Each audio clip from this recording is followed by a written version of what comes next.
నమస్తే శ్రీ సత్య న్యూస్కు స్వాగతం. నా పేరు మోహన్. వెలుగొండ ప్రాజెక్టు గురించి మాట్లాడే నైతిక అర్హత పులివెందుల ఎమ్మెల్యే జగన్మోహన్ రెడ్డికి లేదని రాష్ట్ర సాంఘిక సంక్షేమ శాఖ మంత్రి డాక్టర్ డోలా శ్రీ బాల వీరాంజనేయ స్వామి అన్నారు. గుండ్లకమ్మ ప్రాజెక్టు గేటు కొట్టుకుపోతే ఆ గేటు పెట్టలేని జగన్మోహన్ రెడ్డి చంద్రబాబు గురించి మాట్లాడే అర్హత లేదని అన్నారు. వెలుగొండ ప్రాజెక్టు పూర్తి కాకుండానే పూర్తి చేసినట్లు జాతికి అంకితం చేసి ప్రజాధనాన్ని దుర్వినియోగం చేసింది జగన్ కాదా అని ప్రశ్నించారు. టన్నెల్ డయామీటర్ 2.5 మీటర్లు తగ్గించారని తెలిపారు. గత 5 ఏళ్లలో R&R ప్యాకేజీ ఇవ్వలేకపోయారని జగన్మోహన్ రెడ్డి పరోక్షంగా ఒప్పుకున్నారని అన్నారు. 2019లో జగన్మోహన్ రెడ్డి మాయమాటలు నమ్మి ప్రజలు గెలిపిస్తే వారిని మోసం చేశారని అన్నారు. ప్రకాశం జిల్లా ప్రజలు జగన్ ఫేక్ ప్రచారాన్ని తిప్పికొట్టారని, ప్రజలు బుద్ధి చెప్పినా జగన్ తన తీరు మార్చుకోకుండా పిచ్చి ప్రేలాపనలు చేస్తున్నారని మంత్రి అన్నారు. జగన్ ఇకనైనా తప్పుడు ప్రచారం మానుకోవాలని హితవు పలికారు.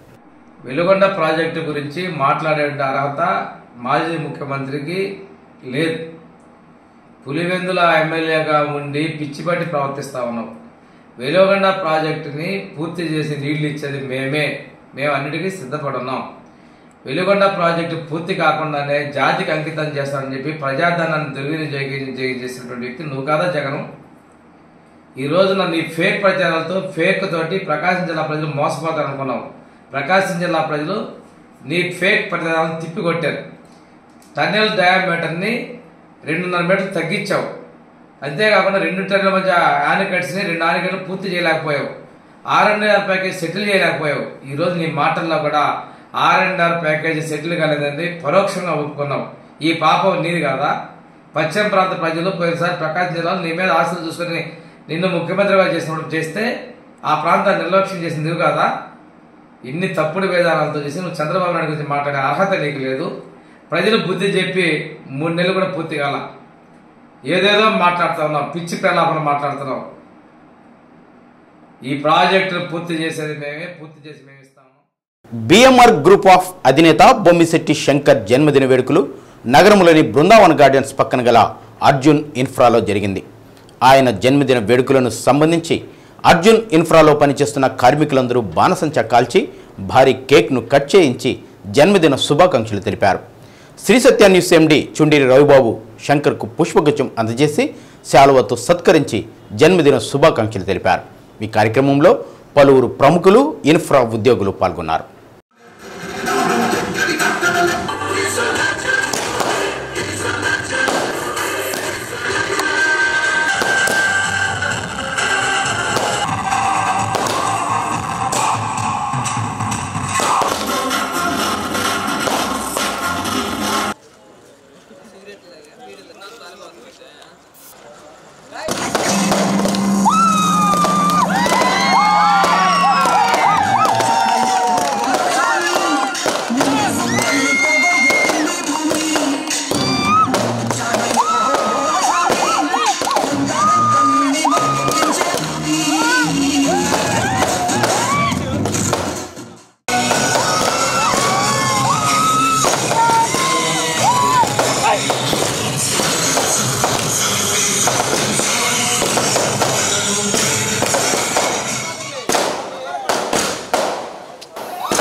రక్షాబంధన వేడుకలు ఎమ్మెల్యే దామచర్ల జనార్దన్ నివాసంలో ఘనంగా నిర్వహించారు. ఈ సందర్భంగా నగర్ మేయర్ గంగాడ సుజాత, కార్పొరేటర్లు ఎమ్మెల్యే దామచర్ల జనార్దన్కు రాఖీలు కట్టి హారతులిచ్చి మిఠాయిలు తినిపించి శుభాకాంక్షలు తెలిపారు. మెప్మా ఆర్పీల సంఘం అధ్యక్షురాలు రాజ్యలక్ష్మితో పాటు పలువురు మెప్మా మహిళలు, బ్రహ్మకుమారి ఈశ్వరీయ విద్యాలయ సిస్టర్స్ రాఖీలు కట్టి రాఖీ పౌర్ణమి శుభాకాంక్షలు తెలిపారు. తెలుగు మహిళలు పెద్ద ఎత్తున జనార్దన్ నివాసానికి చేరుకొని తమ అభిమాన నాయకుడికి రాఖీలు కట్టి రాఖీ పౌర్ణమి శుభాకాంక్షలు తెలిపారు. ఈ కార్యక్రమంలో పసుపులేటి సునీత, ఆర్ల వెంకటరత్నం, నాలం నరసమ్మ, కుసుమకుమారి, లక్ష్మి, శేషమ్మ, రెడ్డమ్మ, రమాదేవి, మండవ లావణ్య, బి అరుణారెడ్డి, పలువురు మహిళలు రాఖీలు కట్టి శుభాకాంక్షలు తెలిపారు.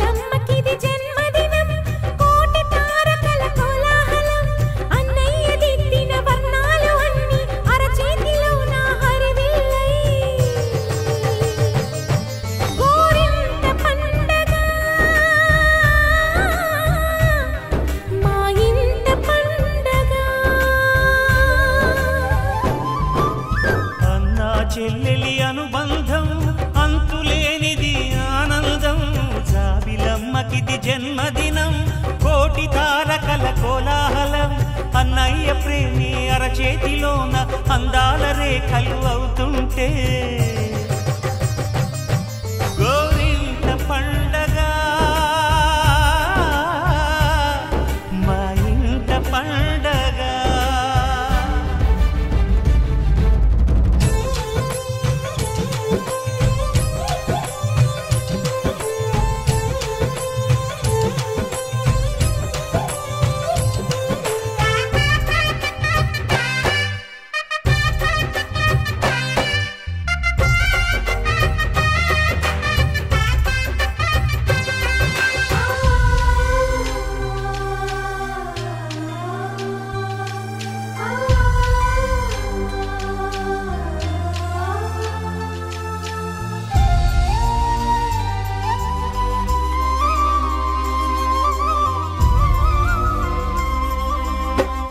విరిసినది వెన్నెలే ఇలా అచ్చున చెల్లి నవ్వులా, స్వర్గమే నేరుగా మా ఇంట వారదా.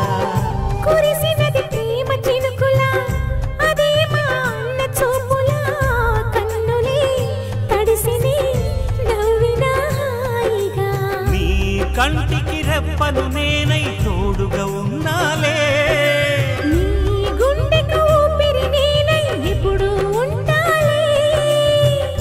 అందుకే నువ్వు లేకనే లేనులే. ప్రతి జన్మలోన నీ చెల్లినయ్యే వరమివ్వు నాకు చాలంట. దేవతల మాట నా నోటి వెంట దీర్ఘాయుష్మాన్ భవ. అన్నా చెల్లెలి అనుబంధం జన్మ జన్మల సంబంధం, రావిలమ్మకిది జన్మదినం, కోటి తారకల కోలాహలం.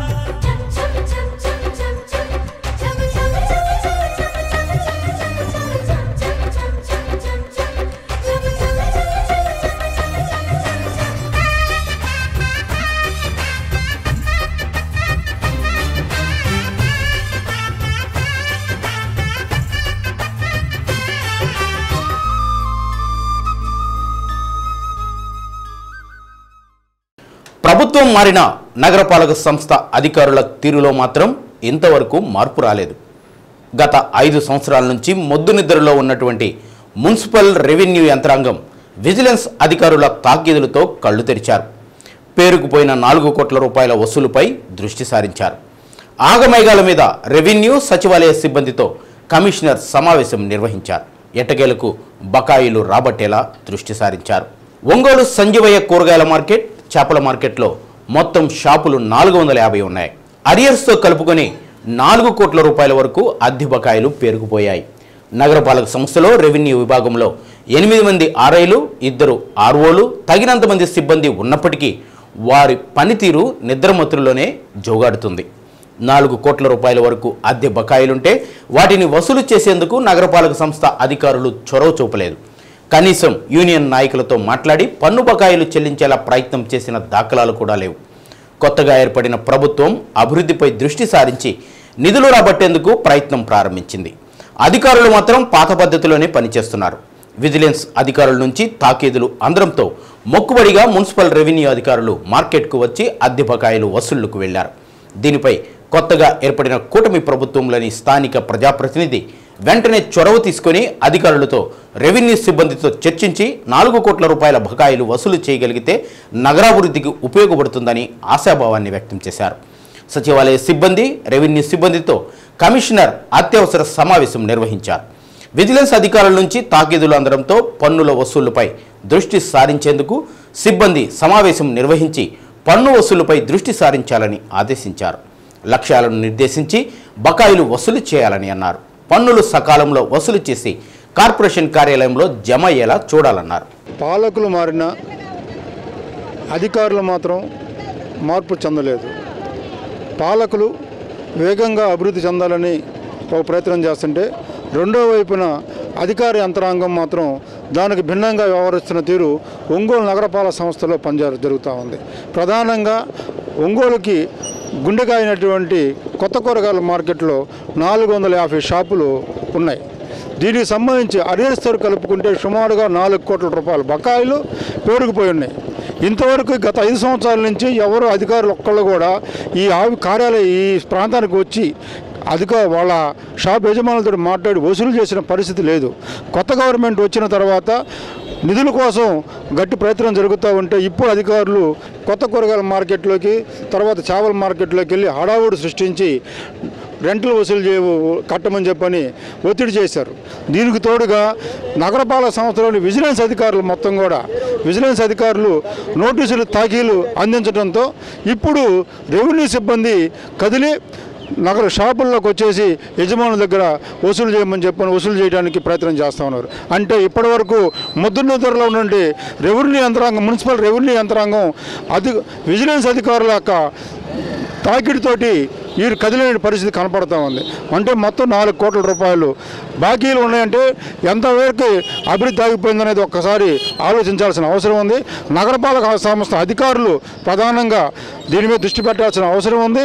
రెవెన్యూ సిబ్బంది రెవెన్యూ వ్యవస్థను మొత్తం కూడా కదిలించి వసూలు చేపిస్తే నగరంలో ఉన్నటువంటి అభివృద్ధికి ఈ నిధుల ద్వారా కొంత అభివృద్ధి జరుగుతుందని, అలాగే కొత్తగా ఎన్నికైనటువంటి ప్రభుత్వం కూడా నగరపాలక అధికారులు చేస్తున్న తీరును గమనించి వారిపై చర్యలు కూడా తీసుకుంటేనే ఈ నగరపాలక సంస్థ బాగుపడుతుందని చెప్పని అర్థమవుతా ఉంది. కెమెరామెన్ వివేక్తో సాంబశివరావు, శ్రీ సత్య న్యూస్, ఒంగోలు. ఎంతో కాలంగా జిల్లా ప్రజల చిరకాల కోరిక జిల్లా కేంద్ర సమీపంలో విమానాశ్రయ నిర్మాణం అంశం మరోసారి తెరపైకి వచ్చింది. గత 15 సంవత్సరాల క్రితం వాడరేవు నిజాంపట్నం ఇండస్ట్రియల్ కారిడార్ ప్రాజెక్టులో భాగంగా జిల్లా కేంద్రానికి సమీపంలో విమానాశ్రయం నిర్మాణాన్ని ప్రతిపాదించిన ఆ ప్రతిపాదనలు అలానే నిలిచిపోయాయి. అయితే కేంద్రం, రాష్ట్రంలో కొత్తగా ఏర్పడిన ఎన్డీఏ ప్రభుత్వాలు రాష్ట్రంలో విమాన ప్రయాణ సౌకర్యాన్ని మెరుగుపరిచే కార్యక్రమాలకు శ్రీకారం చుడుతున్నాయి. దీనిలో భాగంగా గత కొన్ని రోజుల కిందట పార్లమెంట్ బడ్జెట్ సమావేశాల్లో పౌర విమానయాన శాఖపై జరిగిన చర్చల్లో ఎంపీ మాగుంట శ్రీనివాసరెడ్డి మాట్లాడుతూ ఒంగోలులో ఎయిర్పోర్ట్ అంశాన్ని కేంద్ర ప్రభుత్వ దృష్టికి తీసుకురావడం జరిగింది. దీంతో రాష్ట్రంలో ఉన్న విమానాశ్రయాలకు అనుబంధంగా మరిన్ని విమానాశ్రయాలు నిర్మించాలనే ఆలోచన రావడం జరిగింది. దీని మీద 2 రోజుల కిందట ఢిల్లీలో ఏపీలో సివిల్ ఏవియేషన్ రంగం అభివృద్ధిపై చంద్రబాబు సమీక్ష నిర్వహించారు.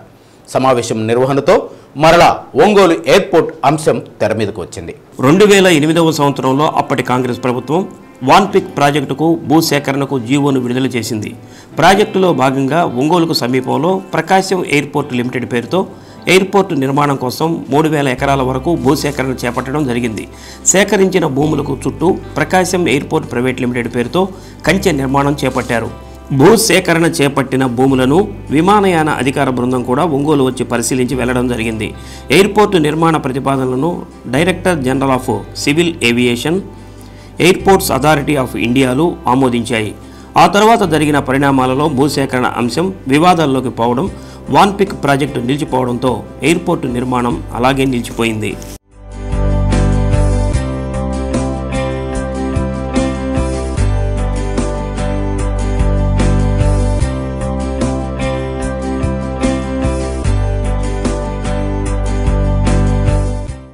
ఒంగోలుకు ఎయిర్పోర్ట్ ఆవశ్యకత ఎంతో ఉందని, ఈ ప్రాంత ప్రజలు ఎంతో కాలంగా ఎయిర్పోర్టు నిర్మాణం కోసం ఎదురు చూస్తున్నారని ఇటీవల జరిగిన పార్లమెంటు బడ్జెట్ సమావేశాల్లో ఎంపీ మాగుంట శ్రీనివాసులరెడ్డి ప్రశ్న లేవనెత్తారు. ఉడాన్ పథకం ద్వారా దేశంలో చిన్న నగరాలకు విమాన సదుపాయం ఏర్పడితే సామాన్యులకు బాగా ఉపయోగపడుతుందని అన్నారు. గత కొన్ని సంవత్సరాల క్రితం ఒంగోలుకు ఒక విమానాశ్రయం ఏర్పాటుకు పంపిన ప్రతిపాదనలపై విమానయాన అధికార బృందం కూడా ఒంగోలు వచ్చి స్థలాన్ని పరిశీలించారని అన్నారు. ఈ ప్రతిపాదనలను director general of civil aviation, airports authority of ఇండియాలు ఆమోదించాయని తెలిపారు. ఒంగోలు పార్లమెంటు పరిధిలో ఒంగోలు వద్ద విమానాశ్రయాన్ని నిర్మించాలనే ప్రకాశం జిల్లా ప్రజల చిరకాల వాంఛ అని, కనుక ఒంగోలుకు ఒక విమానాశ్రయాన్ని మంజూరు చేసి వెంటనే నిర్మించాలని కేంద్ర విమానయాన శాఖ మంత్రిని మాగుంట శ్రీనివాసులరెడ్డి కోరారు. I request you to develop also smaller airports with smaller aircrafts. That Udan scheme, by giving her also viable gap funding and everything, that has to be continued, sir, no. But if it is continued on it, then locally, everybody also can enjoy that, sir, no. Sir, this now, whatever is there, sir, no, stated here, in this new airport thing, sir, no, it is very much required, sir, no. For creation of, an airport in my parliamentary constituency, Ongole, sir, it has been actually approved by DGCA and approved by National Airport Authority also, but it got stuck in a land, about 650 acres have been selected, sir. It is under litigation. That litigation and everything, if it is sorted out by our Honorable Civil Aviation Minister through our government, then at least the airport will come, sir. Sir, this is a long-awaited thing. For me, sir, this is my 5th term, sir. No. I wanted an airport to be created there in Ongole, sir, so that, at least, I can satisfy my people there in Ongole also, sir. Sir, through you, we have done, actually our Civil Aviation Minister, he has to do a lot. He is a young person, as agreed by everybody also, that he will definitely perform with his vision and everything. He is a highly educated person. He has got passion for, sir. Sir, it used to be, this profile, this portfolio used to be a high profile portfolio, sir. Earlier it used to be called. Now it has become, now a common man's portfolio. So that has to be highlighted. Means new airports have to come with minimum fares. Then only our country can progress, sir. Thank you very much. ప్రస్తుతం ఉన్న 7 ఎయిర్పోర్టులను 14కు పెంచేందుకు ఉన్న అవకాశాలను పరిశీలించాలని ముఖ్యమంత్రి నారా చంద్రబాబు నాయుడు, పౌర విమానయాన శాఖ మంత్రి కె రామ్మోహన్ నాయుడు ఆ శాఖ అధికారులను 2 రోజుల క్రితం కోరారు. రాష్ట్రానికి సంబంధించిన వివిధ అంశాలపై కేంద్ర మంత్రులతో చర్చించేందుకు ఢిల్లీ వచ్చిన సీఎం పౌర విమానయాన శాఖ కార్యాలయానికి వెళ్లి రామ్మోహన్ నాయుడు ఆ శాఖ అధికారులతో చర్చించారు. అనంతరం రామ్మోహన్ నాయుడు మీడియాతో మాట్లాడుతూ ఏపీలో సివిల్ ఏవియేషన్ రంగం అభివృద్ధిపై చంద్రబాబు సమీక్ష నిర్వహించారని అన్నారు. సమీక్షలో కొత్తగా ఎయిర్పోర్టులు ఏర్పాటు చేసే ప్రాంతాలలో ఒంగోలుకు ప్రాధాన్యం ఇచ్చి ఎయిర్పోర్టు ఏర్పాటుకు అవకాశాలను అధ్యయనం చేయాలని సూచించారని తెలిపారు. రాష్ట్రంలో ఎయిర్పోర్ట్ ఇన్ఫ్రాస్ట్రక్చర్ అంటే మన స్థానికంగా ఉన్నటువంటి రాష్ట్ర ప్రజలందరికీ కూడా దగ్గరలోనే ఎయిర్పోర్ట్ ఇన్ఫ్రాస్ట్రక్చర్ క్రియేట్ చేయడానికి ఒక ఆలోచన కూడా మా దృష్టిలో పెట్టడం జరిగింది. దానికి సందర్భంగా మరి రాష్ట్ర ప్రభుత్వం కానీ సహకారం అందిస్తే ఎక్కడికక్కడైతే కొన్ని ఐడెంటిఫైడ్ లొకేషన్స్ ఉన్నాయి అక్కడ భూమి కానీ రాష్ట్ర ప్రభుత్వం ఐడెంటిఫై చేయగలిగితే మినిస్ట్రీ ఆఫ్ సివిల్ ఏవియేషన్ ద్వారా ఖచ్చితంగా ఎయిర్పోర్ట్స్ కన్స్ట్రక్ట్ చేయడానికి మా వంతుగా సహాయ సహకారాలు అందిస్తామని కూడా మేము తెలియజేశాం. అందులో గతంలో కూడా నేను చెప్పాను, అందులో ఉన్నటువంటి కొన్ని పాయింట్స్ మనకి ముఖ్యంగా శ్రీకాకుళంలో, అలాగే మనకి కుప్పం ఒకటి, తర్వాత దగదర్తి ఏదైతే నెల్లూరు ఉందో, అలాగే నాగార్జున సాగర్, ఈ 4 పాయింట్స్ కూడా ముందు మనం ఐడెంటిఫై చేయడం జరిగింది. దీనితో పాటు చంద్రబాబు నాయుడు గారు కొన్ని మిడిల్లో ఉన్నటువంటి పాయింట్స్ ఏదైతే ఇంకా అక్కడ స్కోప్ ఉందని అన్నారో అవి కూడా ఎక్స్ప్లోర్ చేయమని చెప్పారు. ఒకటి తుని అన్నవరం దగ్గర కూడా అక్కడ కూడా ఏదైనా అవకాశం ఉంటే ఎక్స్ప్లోర్ చేయమని అక్కడ కూడా ఒకటి చెప్పడం జరిగింది. దానితో పాటు తాడేపల్లిగూడెంలో ఒక పాత ఎయిర్ స్ట్రిప్ ఉంది, అది కూడా అవకాశం ఉంటుందేమో ఎక్స్ప్లోర్ చేయడం జరిగింది. ఒంగోలులో కూడా ఏదైనా అవకాశం ఉంటే అక్కడ కూడా ఎక్స్ప్లోర్ చేయమని ఆయన చెప్పడం జరిగింది. కాబట్టి ఇవన్నీ కూడా అంటే ఇప్పుడున్నటువంటి 7 ఎయిర్పోర్ట్స్ని సుమారు 14 చేయాలన్నటువంటి ఆలోచనతో మినిస్ట్రీ ఆఫ్ సివిల్ ఏవియేషన్ అలాగే స్టేట్ గవర్నమెంట్స్ మేమందరం కూడా కలిసికట్టుగా పనిచేసి ఎయిర్పోర్ట్ ఇన్ఫ్రాస్ట్రక్చర్ని ఏ రకంగా డెవలప్ చేయాలన్న దాని మీద ప్రధానంగా మేము ఈరోజు దృష్టి పెట్టాం. అదనంగా చంద్రబాబు నాయుడు గారు మాకు చెప్పినటువంటి లొకేషన్స్ ఏవైతే ఉన్నాయో అక్కడ ల్యాండ్ అవైలబిలిటీ, టెక్నికల్ ఫీజిబిలిటీ అన్నీ కూడా చూసుకొని మళ్ళీ రిపోర్ట్ కూడా మేము తయారు చేయడం జరుగుతుంది. అందులో ఏవైతే ఇమీడియట్గా ఫీజిబిలిటీ ఉంటాయో అవి ఖచ్చితంగా మా వంతు ఎక్కడ కూడా డిలే లేకుండా అవి ఇమీడియట్గా పనులు స్టార్ట్ చేయడానికి మా వంతుగా సహకారం అందిస్తామని చెప్పి స్పష్టంగా మేము ఆ హామీ ఈ సందర్భంగా తెలియజేశాం. ఇప్పటికే ఎయిర్పోర్టు ఏర్పాటు ఆవశ్యకత విషయాన్ని ఎంపీ మాగుంట శ్రీనివాసరెడ్డి జిల్లా అధికారుల దృష్టికి తీసుకొచ్చారు. ఇటీవల జిల్లా సంయుక్త కలెక్టర్ను కలిసి ఎంపీ వివిధ అంశాలతో పాటు ఎయిర్పోర్టు భూమి విషయాన్ని పరిశీలించాలని సూచించారు. దీంతో జేసీ, డివిజనల్, మండల రెవెన్యూ అధికారులను గతంలో చేపట్టిన భూసేకరణ ఫైల్స్ తీయాలని 1-2 రోజుల్లో భూముల పరిశీలనకు వస్తానని చెప్పడంతో ఒంగోలు సమీపంలోని విమానాశ్రయం ఏర్పాటుపై మరోమారు కదలిక వచ్చింది. కేంద్రంలో, రాష్ట్రంలో ఎన్డీఏ ప్రభుత్వాలు ఉండటంతో ఈ పర్యాయం ఒంగోలుకు చిన్నపాటి విమానాశ్రయం ఏర్పాటు దిశగా అడుగులు వేగంగా పడుతున్నాయి. బులెటిన్లో చిన్న విరామం. సార్వత్రిక ఎన్నికల తర్వాత చేపట్టే ఓటర్ల జాబితా సవరణ కార్యక్రమాన్ని విజయవంతంగా నిర్వహించాలని Santhanuthalapadu electoral registration officer S Varakumar తెలిపారు. కలెక్టరేట్లోని ప్రజా సమస్యల పరిష్కార వేదిక భవన్లో నియోజకవర్గ పరిధిలోని చెముకుర్తి, సంతనూతలపాడు, మద్దిపాడు, నాగులపులపాడు మండలాల సూపర్వైజర్లు, బిఎల్ఓలతో సమావేశం నిర్వహించారు. ప్రతి బిఎల్ఓ ఇంటింటి సర్వే నిర్వహించాలని వరకుమార్ తెలిపారు. చనిపోయిన వారి పేర్లను ఓటర్ల జాబితా నుంచి తొలగించాలన్నారు. 18 సంవత్సరాలు నిండిన ప్రతి ఒక్కరికి ఓటు హక్కు కల్పించాలన్నారు. ఓటర్ల జాబితా సవరణలో వచ్చే ఫామ్ 6, 7, 8లను త్వరితగతిన విచారించి పరిష్కరించాలని అన్నారు. తుది ముసాయిదా జాబితాను 2025 జనవరి 6న ప్రకటించడం జరుగుతుందని అన్నారు. సమావేశంలో తహసీల్దార్లు బ్రహ్మయ్య, ప్రవీణ్ కుమార్, ఆదిలక్ష్మి పాల్గొన్నారు. ఏ ఆధారం లేకుండా ఈ మరణించాడు అని ఓటు తీసేయడానికి అవకాశం ఉండదు కాబట్టి దానికి ఒక ప్రొసీజర్ అనేది ఇవన్నీ కూడా మనం లాస్ట్ టైం ఎలక్షన్ ముందు ఒక్కసారిగా డెత్లన్నీ తీసేయమని ఒక పొలిటికల్ పార్టీ లిస్ట్ ఇస్తుంది. అవి తీసేస్తే పర్సంటేజ్ హెవీగా వెళ్ళిపోతూ ఉంది, డిలీటెడ్ పర్సంటేజ్. దానివల్ల మనం చాలా ఒత్తిడికి గురవడం జరిగింది. మెయిన్ చేర్పులు అనేవి అనేది మన కళ్ళ ముందు ఉంటారు. మనం నిజాయితీగా ఉన్న వాళ్ళని చేర్చినప్పుడు, ఎలిజిబుల్ పర్సన్ చేర్చినప్పుడు ఆ చేర్చిన పర్సంటేజ్ పెరిగినప్పటికీ కూడా ఎవరన్నా మన మీద తనిఖీకి వచ్చినప్పుడు పై అధికారులు మనము ఇదిగోండి వీళ్ళందరూ ఉన్నారని చెప్పేసి మనం ప్రజెంట్ చేయడానికి జరుగుతూ ఉంటే వాళ్ళు కూడా వచ్చి వాళ్ళు చూస్తారు ఎంక్వైరీ. డెత్లు అనేది వచ్చేవరకు మనిషి అయితే ఉండడు కాబట్టి మనం దాన్ని చనిపోయాడు అని మనం దాన్ని ప్రూవ్ చేయడానికి చాలా ఆధారాలు అయితే పెట్టాల్సి ఉంటుంది. ఇప్పుడు ఎలక్షన్ ముందైతే ఇప్పుడు ఆధారాలు పెట్టొద్దని కాదు నేను అనేది, ఒత్తిడి అయితే పెద్దగా ఉండదు. మనకున్న మినిమం ఆధారాలతోటి మనం తీసేయడానికి అవకాశం ఉంటుంది. ఎందువల్లంటే మీరు బిఎల్ఓ చూస్తారు, తర్వాత మేమే సూపర్వైజర్లు ఉంటారు, తర్వాత మేము ఏఈఆర్ఓ ఉంటారు మండలానికి, మేము కూడా చెక్ చేస్తాము. కాబట్టి ముందు మీరు అక్కడ మండల లెవెల్లో మీటింగ్ పెట్టినప్పుడు ఆ బిఎల్ఏ లిస్టు తీసుకొని వారి దగ్గర నుంచి కూడా ఎవరన్నా చనిపోయారా ఆ లిస్టు, తర్వాత ఎవరైనా ఎలిజిబుల్ పర్సన్స్ ఉన్నారా అనే లిస్టు కూడా వాళ్ళ దగ్గర నుంచి పొలిటికల్ పార్టీస్ నుంచి కూడా తీసుకోవడం జరుగుతూ ఉంది.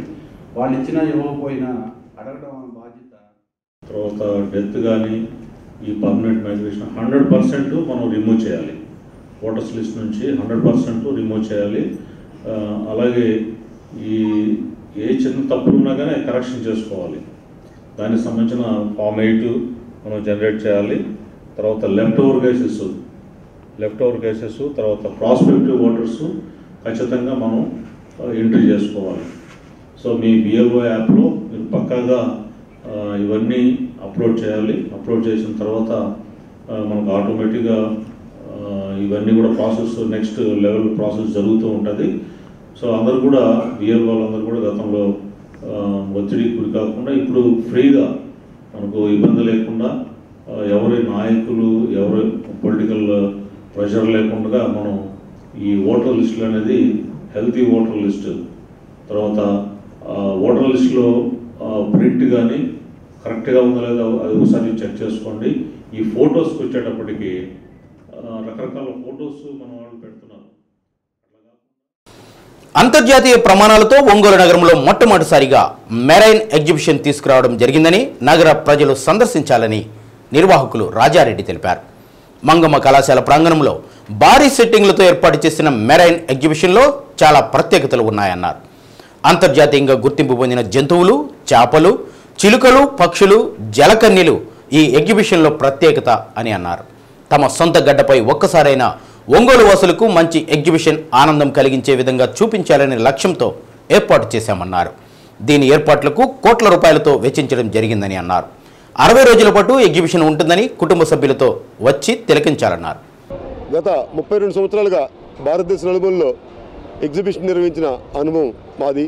ఇంతకుముందు మన ఒంగోలు పట్టణంలో ఇది మా స్వగ్రామం. ముందుగా చెప్పాలంటే మేము ఈ జిల్లాకు సంబంధించినటువంటి వ్యక్తులమే. భారతదేశంలో అతిపెద్ద ఎగ్జిబిషన్స్ పెట్టేది మా సంస్థే. మన ఆంధ్రప్రదేశ్లో మొట్టమొదటిసారిగా ప్రపంచంలోనే ప్రఖ్యాతిగాంచినటువంటి మార్మెట్ షో అంటే జలకన్యల ప్రదర్శనని ఈ ప్రదర్శనలో ప్రప్రదంగా పెట్టడం జరిగింది. అది మన ఆంధ్రప్రదేశ్లో ఫస్ట్ టైం మన ఒంగోలులోనే పెట్టడం జరిగింది. ఈ రోజు నుంచి ఈ ప్రదర్శన సందర్శకులకి అందుబాటులో ఉంది.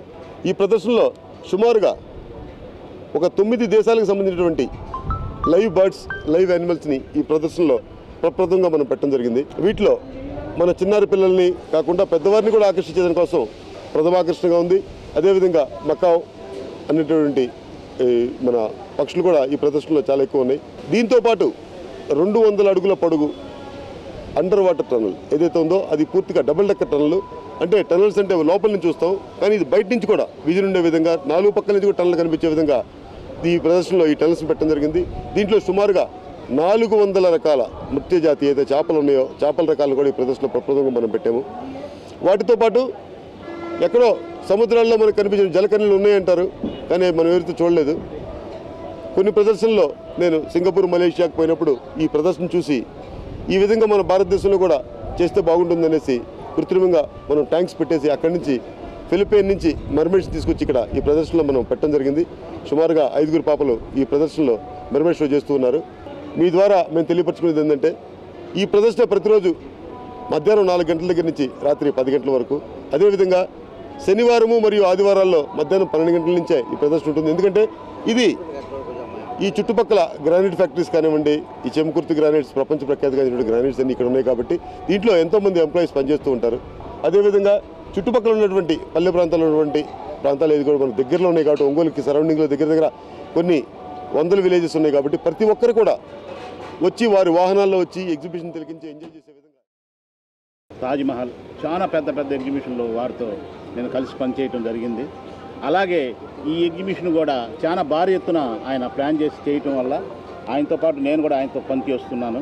కాకపోతే ఇటువంటి సెట్టింగ్లు పెద్ద ఊరల్లో చేస్తుంటారు. బెంగళూరు, మెడ్రాస్, హైదరాబాద్ అటువంటి చోట్ల చేస్తారు. మొట్టమొదటిసారిగా ఒంగోలులో ఈ ప్రదర్శన పెట్టాలని, మన సొంత ఊరు మనం పెట్టాలని ఆయన చేయటం కూడా నాకు ఎంతో సంతోషంగా ఉంది. అలాగే మీ మీడియా మిత్రులు అందరూ కూడా మా ఎగ్జిబిషన్ని బాగా గ్రాండ్గా అందరికీ తెలియపరచాలని కోరుకుంటూ. టంగుటూరు టోల్గేట్ వద్ద 40 కిలోల గంజాయిని పోలీసులు స్వాధీనం చేసుకున్నారు. విశ్వసనీయ సమాచారం ప్రకారం టోల్గేట్ వద్ద సింగరాయకొండ సిఐ ఆధ్వర్యంలో టంగుటూరు పోలీసులు వాహనాల తనిఖీలు నిర్వహించారు. ఒక మినీ కంటైనర్ వ్యానులో మాంసం తరలిస్తూ ఐస్ బాక్సుల మధ్యలో గంజాయి ఉంచి విశాఖపట్నం నుండి బెంగళూరుకు తరలిస్తున్నారు. డ్రైవర్ను సింగరాయకొండ సిఐ, ఎస్ఐలు అదుపులోకి తీసుకుని విచారిస్తున్నారు.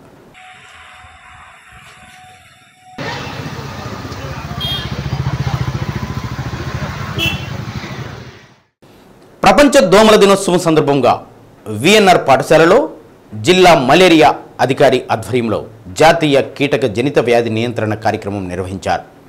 ఈ సంవత్సరం దోమల రహిత సమాజం ఆరోగ్యానికి సోపానం అనే నినాదంతో కార్యక్రమం నిర్వహించడమైందని మలేరియా అధికారి తెలిపారు. ఎనాఫిలస్ ఆడదోమ ద్వారా మలేరియా వ్యాప్తి చెందుతుందని సర్ రోనాల్డ్ రాస్ గుర్తించిన రోజు ప్రపంచ మలేరియా దినోత్సవంగా పాటించడం జరిగిందని అన్నారు. విద్యార్థులకు దోమల వల్ల సంక్రమించే వ్యాధులు, వాటి నివారణపై అవగాహన కల్పిస్తున్నామని అన్నారు. ఈ కార్యక్రమంలో జిల్లా మాస్ మీడియా అధికారి శ్రీనివాసులు, ఉప మాస్ మీడియా అధికారి సరోజిని, సబ్ యూనిట్ అధికారులు Sagar, Srinivasulu, Venka Reddy, VNR school head master K Madhavarao, school సిబ్బంది, వైద్య సిబ్బంది పాల్గొన్నారు. దోమల ద్వారా వ్యాపించే వ్యాధుల నుండి మనల్ని మనం రక్షించుకోవడంతో పాటు ప్రతి ఒక్కరూ తప్పనిసరిగా ఫ్రైడే డ్రైడే పాటిస్తామని మా వంతు పాత్ర పోషిస్తామని వినలేని వైద్య ఆరోగ్య సేవలు అందించగలవారమని.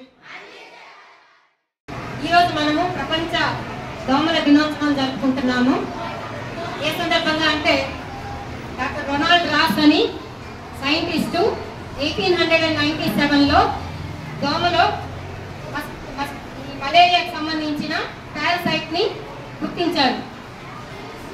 ఆ గుర్తించిన దినాన్నే మనము ప్రపంచ మస్కిటో దినంగా, ప్రపంచ దోమ దినోత్సవంగా మనము సెలబ్రేట్ చేసుకుంటున్నాం ప్రతి సంవత్సరం. సో ఈ సందర్భంగా నేను స్కూల్లో పిల్లలందరికీ ఇప్పుడు దాకా హెల్త్ ఎడ్యుకేషన్ అనేది చెప్పాను. అది మనం ఎలాంటి హెల్త్ ఎడ్యుకేషన్ అంటే మరేం లేదు, ఇందాక చెప్పిన పాంప్లెట్టే హెల్త్ ఎడ్యుకేషన్. ఏం చేయాలి రాకుండా ఉండాలంటే ఇందాక డెమో గారు చెప్పారు, దోమ యొక్క జీవిత సైకిల్, లైఫ్ సైకిల్ స్టార్ట్ అవుతుంది.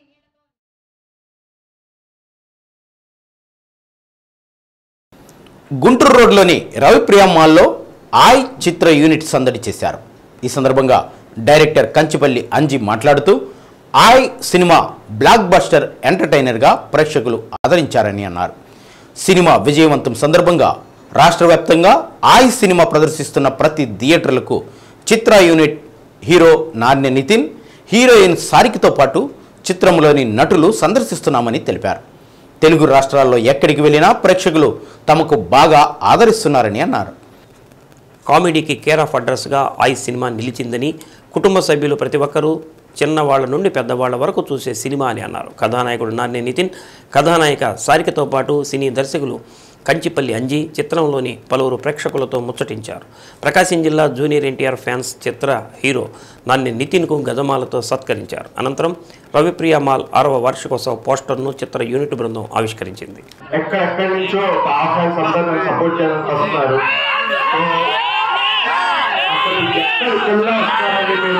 Thank you so much. నేను ఎప్పటికీ మీకు రుణపడి ఉంటాను. Thank you so much. జై India. Thank you so much అండి. Thank you so much. అందరికీ హ్యాపీ. నేను మా అక్కతో లేకపోతున్నాను. సినిమా ఇప్పుడే ఎక్కడ దాకా వచ్చారు.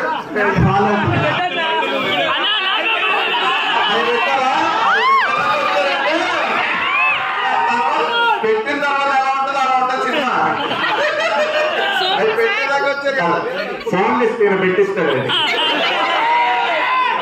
మీరు ఎవరికైనా పెట్టారా? ఎవరైనా అడిగారా మిమ్మల్ని?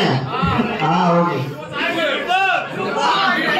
సినిమా ఇక్కడ నుంచి కుర్చీలో ఎవరు కూర్చోడు, చూసుకుని కూర్చోడు, ఒక మీద ఒకరు పడిపోతారు. మళ్ళీ సినిమా తిరిగిపోతే ఎంజాయ్ చేయండి.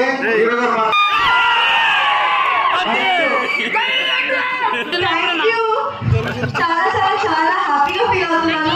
ఎంత చూసి నాకు ఒక sugar rush kind happening right now. I'm so exciting and మేము చాలా టైర్డ్ గా ఉన్నాము బికాజ్ మార్నింగ్ 7 AM నుంచి మేము ట్రావెల్ అవుతూ ఇక్కడికి వచ్చాము. Always ready for food. పాపం పొద్దున్న నుంచి వీళ్ళందరూ పొద్దున్న నుంచి వెయిట్ చేశారు. మీడియా మిత్రులందరికీ చాలా థ్యాంక్స్ అండి, మమ్మల్ని ఇంత సపోర్ట్ చేస్తున్నారు. నెక్స్ట్ మూవీ సార్ ఇంకా డిస్కషన్ ఉంది సార్, ఇప్పుడే ఫస్ట్ స్టార్ట్ చేస్తాను, ఇంకా టైం పడుతుంది. నా నెక్స్ట్ మూవీ లక్కీ భాస్కర్ అండి, దుల్కర్ సల్మాన్ గారిది. ఆ నెక్స్ట్ మూవీ విజయ్ దేవరకొండతో ఉంది, రిలీజ్ రెడీ అవుతుందండి. Thank you so much. ఈ సినిమా ఆగస్టు 15 రిలీజ్ అయిందండి. మేము అనుకున్న దానికంటే ఆడియన్స్ చాలా పెద్ద సక్సెస్ చేశారు. ఆడియన్స్కి చాలా చాలా థ్యాంక్స్ అండి. మేము థియేటర్స్ విజిట్ చేస్తున్నాము, చేసుకుంటూ అలా స్టార్ట్ చేసి ఇప్పుడు ఒంగోలు వచ్చామండి. తర్వాత గుంటూరు, విజయవాడ కూడా వెళ్తున్నాము. ఇంకా మీరు ఆదరిస్తూ ఉంటే మేము థియేటర్స్ విజిట్ చేస్తూ ఉంటాము. అందరూ మూవీ చూడండి, అందరికీ ఖచ్చితంగా నచ్చింది. థ్యాంక్ యూ అండి. ఆగస్టు 15 రిలీజ్ అయిందండి. చాలా సక్సెస్ఫుల్గా రన్ అయ్యింది. తర్వాత దాని గురించి మేము సీడెడ్ టూర్ ప్లాన్ చేసాము. యాక్చువల్గా ఏంటంటే కర్నూలు, తిరుపతి, కడప, ఆ తర్వాత నెల్లూరు, ఇప్పుడు తర్వాత ఒంగోలుకి వచ్చాము. ఇక్కడ కూడా హ్యూజ్ రెస్పాన్స్ ఉంది. ఇక్కడ ఆడియన్స్ కూడా చాలా బాగా రెస్పాండ్ అయ్యి బాగా రిసీవ్ చేసుకున్నారు. ఈ సినిమాని ఎంజాయ్ చేస్తున్నారు. మీరందరూ సినిమాని థియేటర్కి వచ్చి ఎంజాయ్ చేయండి. ఒంగోలు గిత్తలకు ఫేమస్ మా సినిమా కామెడీ కట్టేస్. మీరందరూ వచ్చి సినిమాని హ్యాపీగా ఎంజాయ్ చేయండి. ఇప్పుడు మా సుబ్బు క్యారెక్టర్ మాట్లాడుతూ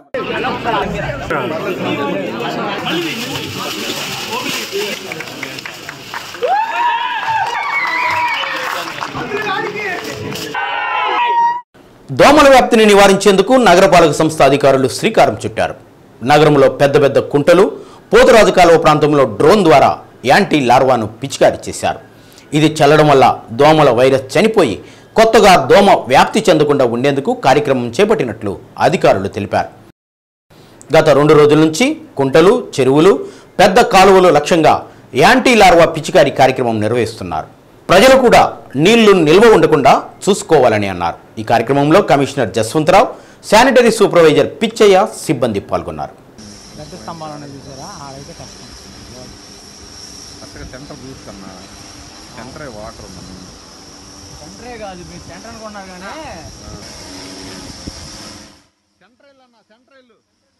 కొంచెం కిందకి దించి సెంట్రల్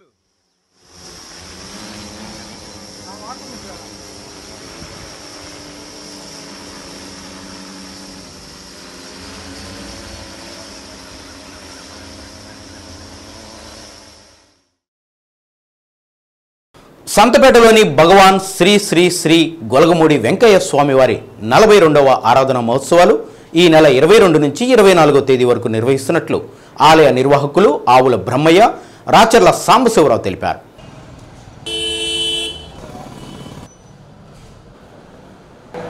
ఇరవై 22వ తేదీ ఉదయం చిన్ని కృష్ణ బృందంచే నామ సంకీర్తన ఏకాహం, సాయంత్రం 4 గంటలకు నగరోత్సవం, 23వ తేదీ ఉదయం పెద్ద కృష్ణ బృందంచే నామ సంకీర్తన ఏకాహం, రాత్రి 7 గంటలకు ఎన్ పర్వతరావుచే ఆధ్యాత్మిక ప్రసంగం, 24వ తేదీ ఉదయం ప్రత్యేక పూజలు, మధ్యాహ్నం 12 గంటలకు అన్న సంతర్పణ జరుగుతుందని అన్నారు. కావున భక్తులు అధిక సంఖ్యలో పాల్గొని గొలగమూడి వెంకయ్య స్వామి అనుగ్రహానికి పాత్రులు కావాలని కోరారు.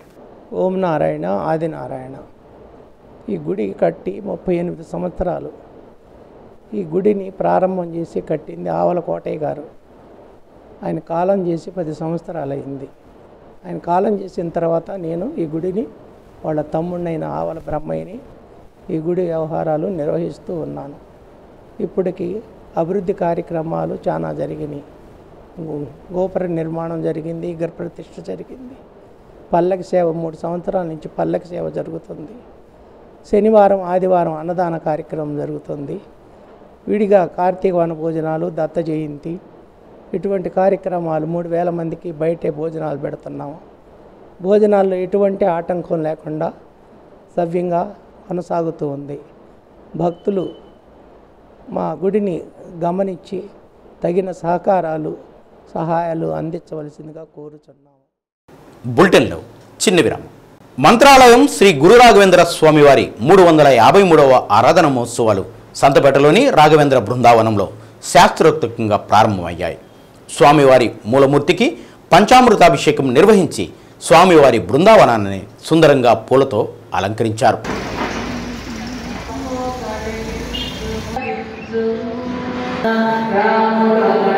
కుమారి భక్త బృందం సామూహిక విష్ణు సహస్రనామ పారాయణ చేసి భక్తి గీతాలు ఆలపించారు.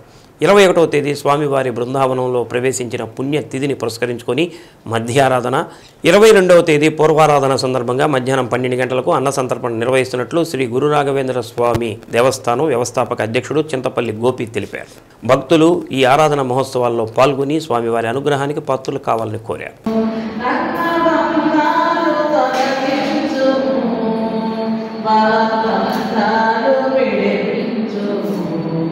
కర్మ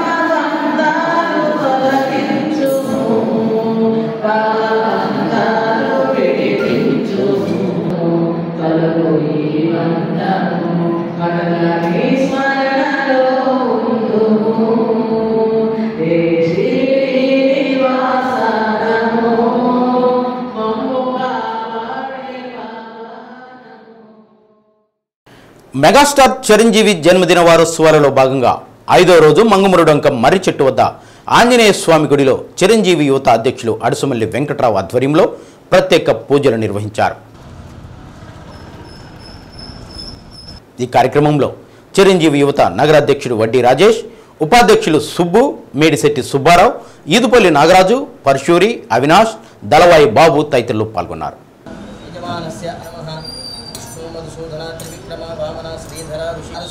అచ్యుత జనార్దన ఉపేంద్ర హరి కరణం చైవ సర్వం శ్రీ దేహే గృహే జాతకే భగవతో బలేన భగవతో వీర్యేన భగవతస్తేజసా భగవత కర్మణ భగవతానుగృహీతో భగవతానుజ్ఞ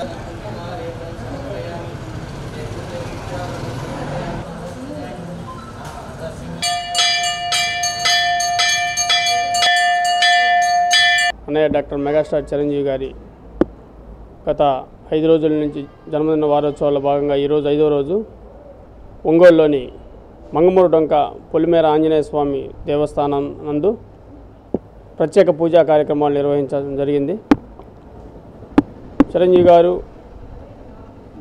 మంచి ఆయురారోగ్యాలతోటి ఆ భగవంతుడు చిరంజీవి గారికి ఇష్టదైనటువంటి ఆంజనేయ స్వామి దేవస్థానం నందు ఈరోజు ఆయన ఆరోగ్యాలు ఇంకా ముందు ముందు కూడా కోట్లాది మంది అభిమానులకి ఇలానే నిత్యం ఆయన ఒక మార్గదర్శిగా ఈరోజు ఒక ఇండియా కాదు ప్రపంచవ్యాప్తంగా కూడా ఆయన అభిమానులు గత వారం రోజుల నుంచి అనేకమైనటువంటి సేవా కార్యక్రమాలు ఒక క్రమశిక్షణగా ఈరోజు ఇంత ప్రపంచవ్యాప్తంగా ఇంత ఒక మెగా ప్లాట్ఫామ్ ఏర్పాటు చేసి ఒక మంచి కార్యక్రమాలని ఈ సమాజం పట్ల మనకున్నటువంటి బాధ్యతను ప్రతి క్షణం ఆయన గుర్తు చేస్తూ మనం చేసే దాంట్లో కొంతైనా ప్రజలకి ఉపయోగపడాలని చెప్పి ఆయన చూపించిన మార్గంలో మేము గత 5 రోజుల నుంచి కార్యక్రమాన్ని నిర్విరామంగా నిర్వహించడం జరిగింది.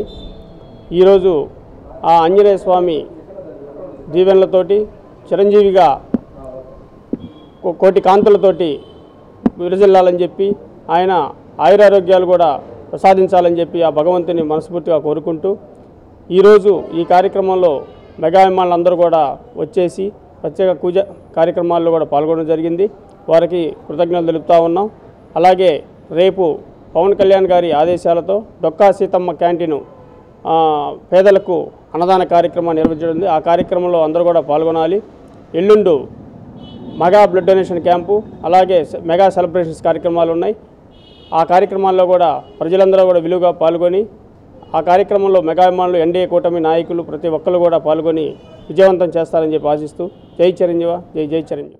వెంకటేశ్వర స్వామి వారి జన్మ నక్షత్రం శ్రవణ నక్షత్రాన్ని పురస్కరించుకొని శ్రీగిరి గిరి ప్రదక్షిణ కార్యక్రమాన్ని అత్యంత వైభవపేతంగా నిర్వహించారు. శంకు చక్రాలు, స్వామివారి తిరునామాలు, హనుమాన్, గరుడు చిత్రాలతో పాటు వెంకటేశ్వర స్వామి ఉత్సవమూర్తితో భక్తులు గిరి ప్రదక్షిణ చేశారు. గోవింద నామస్మరణతో గిరి ప్రదక్షిణ మారుమ్రోగింది. శ్రీగిరి ప్రదక్షిణ కమిటీ అధ్యక్షులు రాధా రమణగుప్తా జెండ్యం ఆధ్వర్యంలో జయరాం థియేటర్ దగ్గర ఉన్న బాపూజీ గోశాల వద్ద ప్రారంభమైన గిరి ప్రదక్షిణ శ్రీగిరి చేరుకొని స్వామివారిని దర్శించుకున్నారు. ఈ కార్యక్రమంలో నేరెళ్ల శ్రీనివాసరావు, నల్లమల్లి కోటి సూర్యనారాయణ, చెలువాది బ్రహ్మయ్య, దనిశెట్టి రామునాయుడు, పౌర్ణమి గిరి ప్రదక్షిణ నిర్వాహకులు బొమ్మిరెడ్డి రాఘవరెడ్డి తదితరులు పాల్గొన్నారు.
అద్దంకి నార్కెట్పల్లి జాతీయ రహదారిపై ఘోర రోడ్డు ప్రమాదం జరిగింది.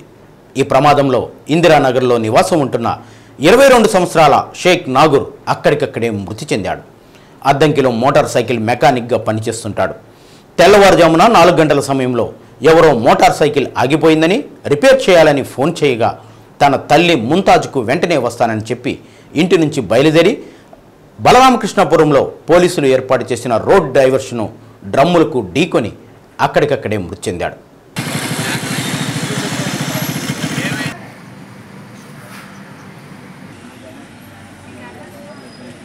సమాచారం అందుకున్న స్థానికులు గమనించి హుటాహుటిన ప్రభుత్వ వైద్యశాలకు తరలించారు. అప్పటికే మరణించినట్లు వైద్యులు ధృవీకరించారు. మృతుడు నాగూర్ తల్లి బంధువుల ఆర్తనాదాలు హాస్పిటల్ ప్రాంగణంలో చోటు చేసుకున్నాయి. తండ్రి మాబూ సుభాని అరటికాయల వ్యాపారం చేస్తుంటాడు. కుటుంబానికి పెద్ద కుమారుడు ప్రమాదంలో మృతి చెందడంతో ఆ ప్రాంతమంతా విషాద ఛాయలు అలుముకున్నాయి.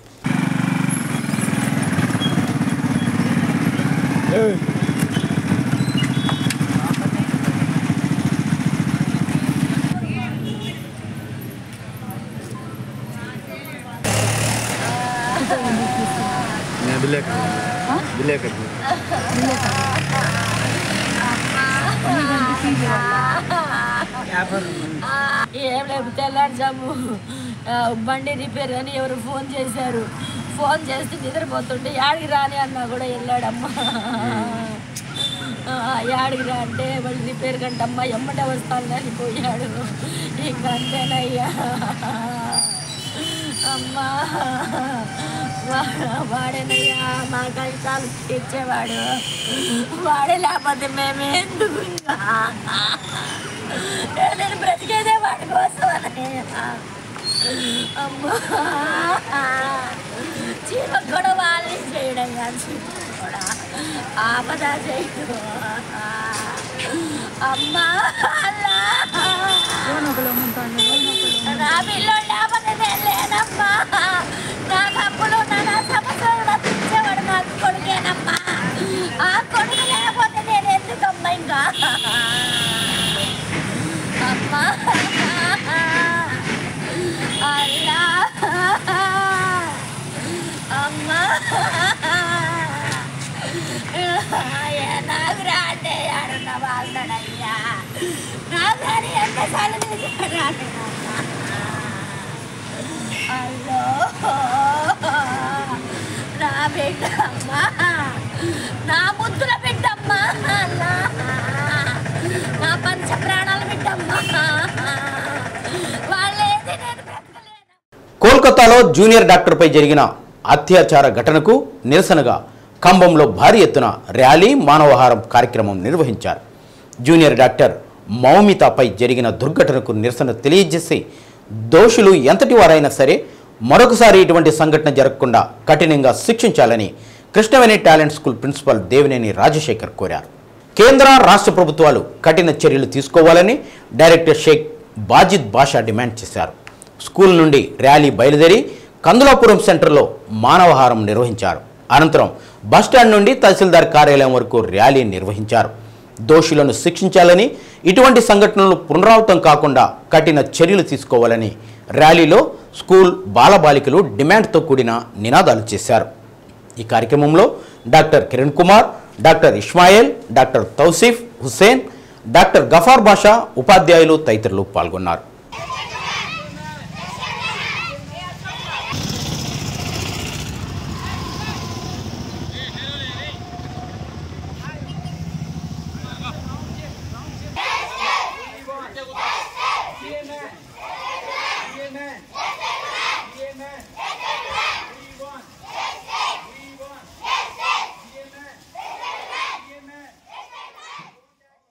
శ్రీ సత్యానుసులో నేటి మాట. కాలానికి అందరూ బంధువులే, వచ్చిపోయేవారే కానీ ఉండిపోయేవారెవరూ లేరిక్కడ. న్యూస్ ఇంతటితో సమాప్తం. మరో బులెటిన్లో కలుద్దాం. అంతవరకు సెలవు. నమస్కారం.